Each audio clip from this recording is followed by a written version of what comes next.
ఈరోజు మన కర్నూలు జిల్లా ఎస్పీ శ్రీ కృష్ణకాంత్ సార్ గారు మరియు ఎస్సీబీ అడిషనల్ ఎస్పీ ఇన్ఛార్జ్ మన నాగరాజ్ సార్ గారు, అలాగే Kurnool enforcement superintendent Ravikumar sir గారు వీళ్ళ యొక్క ఆదేశాల మేరకు మేము అక్రమ మద్యంపై నిఘా ఉంచి మంత్రాలయం మండలం మంత్రాలయం పంప్ హౌస్ దగ్గర మేము రెక్కి నిర్వహించుతుండగా ఒక ఇద్దరు వ్యక్తులు కోసిగి మండలం చిన్న భూంపల్లి గ్రామానికి చెందినటువంటి గోవిందు మరియు శివకుమార్ వీళ్ళిద్దరూ అక్రమ మద్యాన్ని తరలిస్తూ ఉండగా ఒక 4 బాక్సుల మద్యము ఒక మోటార్ సైకిల్ని సీజ్ చేయడం జరిగింది.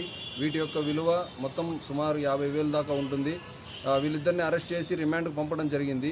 పత్రికాముఖంగా మరియు ఎలక్ట్రానిక్ మీడియా వారి ద్వారా నేను ప్రజలకు తెలియజేస్తున్నది ఏమంటే, ఎవరైనా కూడా మా ఈ యొక్క అక్రమ మద్యం గురించి మాకు సమాచారం ఇచ్చినచో వాళ్ళ వివరాలు గోప్యంగా ఉంచి తప్పకుండా కఠిన చర్యలు తీసుకుంటామని తెలియజేస్తున్నాను.